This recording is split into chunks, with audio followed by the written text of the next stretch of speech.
warahmatullahi wabarakatuh. Kita berjumpa kembali pemirsa, khususnya Anda siswa-siswi sekolah menengah atas. Kita berjumpa kali ini kita akan membahas tentang Kingdom Animalia, film Nematalitas atau cacing bilik. Beberapa film yang lain sudah kita bahas dan Anda bisa menyaksikan di video yang lain. Baik, kita mulai pembahasan untuk Nematalitas ini. Nematalitas berasal dari bahasa Yunani, nematos yang berarti benang ya, dan helmintes yang berarti cacing. Sehingga nematalitas bisa diartikan secara bahasa itu cacing benang. Ini diartikan sebagai cacing bilik karena benang itu kan bentuknya bulat memanjang ya, bulat memanjang. Tubuh berbentuk bilik atau bulat panjang dan tidak bersegmen. Kemudian bertipe triploblastik pseudocelomata.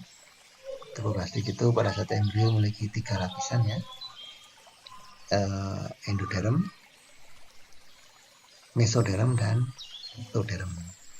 Kemudian yang pseudocelomata ini, pseudo itu semu, selom itu rongga tubuh. Ini rongga tubuh yang semu karena rongganya itu tidak dibatasi oleh suatu jaringan. Jadi cacing bilik ini tipenya triploblastik dan pseudocelomata. Untuk tipe-tipe lapisan tubuh dan selom ini bisa Anda lihat di video yang lain, penjelasannya lebih mendalam. Sebagian besar hidup bebas di air dan tanah ya, yang lain bersifat parasit pada tanaman dan saluran pencernaan karbohidrat. Saluran pencernaan memanjang mulai dari mulut sampai anus. Beberapa jenis diantaranya memiliki kait.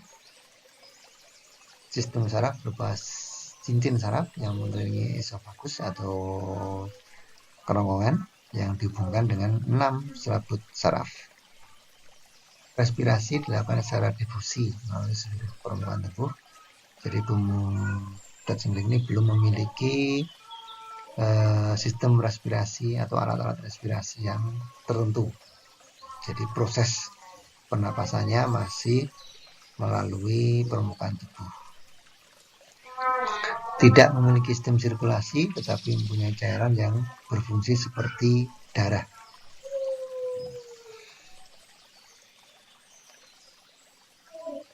Nematalitas berkembang biak secara seksual dengan fertilisasi internal. Cacing betina biasanya berukuran lebih besar dari cacing jantan.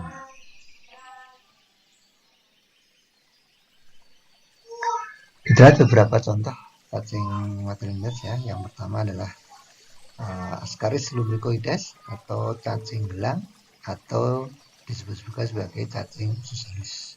Karena ini hidupnya nanti di usus halus manusia ya, sehingga disebut sebagai usus halus, cacing usus halus. Kemudian contoh yang lain, yang kedua Enterobius vermicularis atau cacing kremi. Kemudian Anidulus tomaduodenal, cacing tambang. Bucereria bancrofti dan Trichinella spiralis, ini cacing ontot. Ini beberapa contoh nematalitas. Itu masih ada beberapa contoh yang lain ya, tetapi ini yang populer itu yang ini populer. Ini akan kita bahas satu persatu. Yang pertama kita bahas dulu yang Ascaris lumbricoides ya, cacing usus. Ini bersifat parasit dalam usus halus manusia. Cacing dewasa dapat mencapai panjang 40 cm ya, cukup panjang nih, cukup panjang. Kemudian permukaan tubuh licin dan dilindungi oleh lapisan kutikula. Ini gambarnya seperti ini. Ya, ini yang betina lebih besar daripada yang jantan. Jadi cacing nematalitas itu cacing yang tidak hermafrodit ya. Jadi artinya ada cacing jantan dan ada cacing betina. Pembuahannya juga internal. Nah, ini dari hidup cacing usus ini kita mulai dari sini ya, karena daur itu kan sudah putar, jadi kita mulai dari mana saja. Tentu kita mulai dari usus halus ini, tempat tinggal cacing dewasa ya. Cacing dewasa betina dan jantan nanti akan melakukan proses perkawinan, kemudian cacing betina menghasilkan telur yang sudah dibuahi menjadi larva. Larvanya nanti keluar bersama feses. Apabila orang membuang feses sembarangan yang mengandung telur tadi ya, sembarangan ini bisa di kebun seperti ini atau di mana di luar yang tidak semestinya, maka larvanya tadi akan berkembang. Kemudian apabila larva itu ikut termakan bersama makanannya oleh manusia yang lain, maka manusia tersebut akan tertular cacing tersebut. Di usus nanti larvanya menjadi cacing dewasa. Itulah daur hidupnya, yang hidupnya cacing ini. Oleh karena itu pencegahannya tentu menjaga kebersihan itu sangat penting. Khususnya jangan membuang feses sembarangan seperti ini. Kalau membuang feses pada tempatnya, maka siklus seperti ini tidak akan terjadi. Sehingga tidak akan ada orang yang menderita cacingan di tubuhnya, ya, di tubuhnya. Kalau memang kadang-kadang bisa saja terjadi ya seperti itu. Kemudian yang kedua, Enterobius vermicularis atau cacing kremi. Bersifat parasit dalam usus halus manusia, masih di usus halus ya. Ini di usus halus, usus besar, menjadi pergerakannya itu bisa di usus halus, usus besar, terutama pada anak-anak ya. Kemudian cacing betina bertelur pada malam hari dan mengeluarkan zat yang dapat menyebabkan rasa gatal di daerah anus. Jadi cacing kremi itu bertelurnya di daerah anus. Dari dia hidupnya di usus, tapi ketika akan bertelur dia akan bergerak ke arah anus, ya, sehingga menyebabkan rasa gatal. Ini gambarannya seperti ini cacingnya ya. Ini daur hidupnya, jadi kita mulai dari usus ini ya. Cacing yang sudah dewasa tentu nanti akan bertelurnya di larva, kemudian bertelurnya itu nanti akan bergerak di daerah anus ini ya, daerah anus, bertelur di sini. Kemudian ketika buang air besar ya, feses ya ikut keluar. Nah keluar, kalau membuang fesesnya sembarangan, tidak pada tempatnya, bisa menular ke orang yang lain apabila masuk bersama makanannya. Nah, jadi misalnya orangnya tidak cuci tangan setelah beraktivitas, kemudian ternyata di tangannya masih atau tertempel oleh larva cacing ini, maka bisa tertular ya. Artinya larvanya itu nanti akan masuk ke tubuhnya, kemudian akan tumbuh menjadi cacing dewasa. Seperti itu daurnya ya. Kemudian yang ketiga ini Ankylostoma duodenal atau cacing tambang. Cacing tambang ini kenapa disebut cacing tambang? Karena awal mula cacing itu banyak ditemukan di daerah pertambangan. Persebarannya di daerah tropis Asia dan Afrika. Di daerah Amerika terdapat cacing yang serupa, yang di sana dikenal dengan nama Necator americanus. Berukuran 1 sampai 1,5 cm dan bersifat parasit dalam usus manusia. Dan ini masih di manusia ya parasitnya. Ukurannya cukup besar nih, 1 sampai 1,5 cm. Cacing dewasanya. Kemudian pada mulutnya terdapat kait seperti gigi dari kitin untuk melekat dan melukai dinding usus inang. Jadi untuk menempel nih supaya tidak ikut larut keluar tubuh manusia. Cacing ini menghisap darah inang sehingga dapat menyebabkan anemia. Nah ini bisa menyebabkan anemia atau kurang darah. Menyebabkan ankylostomiasis, ini nama penyakitnya ya, atau gejala yang timbul. Ini disebut sebagai ankylostomiasis. Ini gambar cacingnya seperti ini. Kemudian ini dari hidupnya. Nah dari hidupnya ini agak berbeda dengan yang tadi. cacing dewasa yang sudah dewasa ya, cacing dewasa yang sudah ini terjadi proses perkawinan, bertelur, kemudian larvanya keluar ya, telurnya keluar bersama feses. Kemudian di luar itu nanti telurnya akan berubah menjadi larva. Nah, larva ini nanti kalau ada manusia itu dia bisa masuk ke tubuh manusia tersebut melalui kulit. Jadi langsung, jadi tidak melalui makanan ya, tidak melalui makanan, tetapi bisa langsung menembus kulit, kemudian ikut peredaran darah, kemudian nanti akan ikut peredaran darah ke tenggorokan, nah, ke tenggorokan ini ya, ke kerongkongan, dan ketika orang makan nanti masuk ke dalam lambung, kemudian ke usus dan menjadi dewasa. Itu daur hidupnya. Jadi kalau ini tidak melalui makanan bisa ya, jadi langsung menembus kulit itu. Yang keempat ini cacing filaria atau Wuchereria bancrofti bersifat parasit yang hidup pada pembuluh limfe atau getah bening manusia. Terdapat menyebabkan penyumbatan aliran limfe sehingga terjadi pembengkakan, misalnya pada kaki ya. Ini kebanyakan di kaki. Akibatnya kaki menjadi besar seperti kaki gajah. Sehingga penyakitnya disebut sebagai elephantiasis atau filariasis atau penyakit kaki gajah karena kakinya bengkak.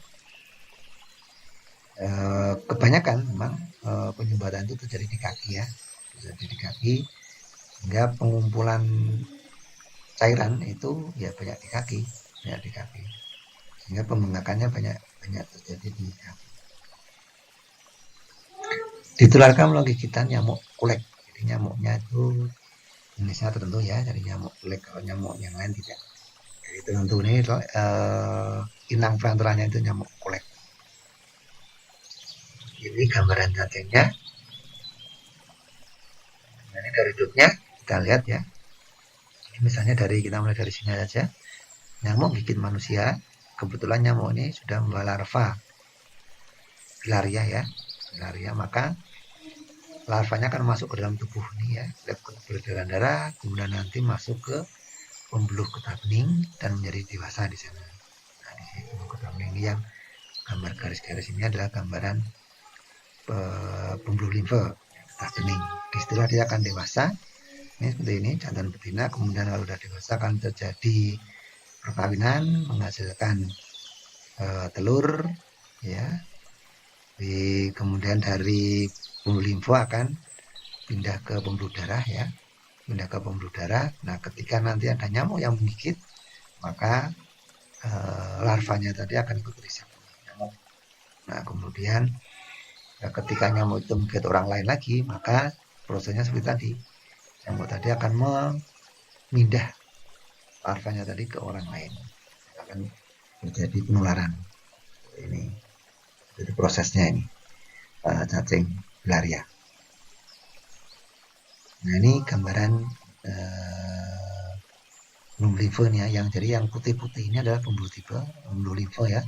Tubuh kita ini kita punya dua sistem ya, pembuluh darah dan pembuluh limfe ini.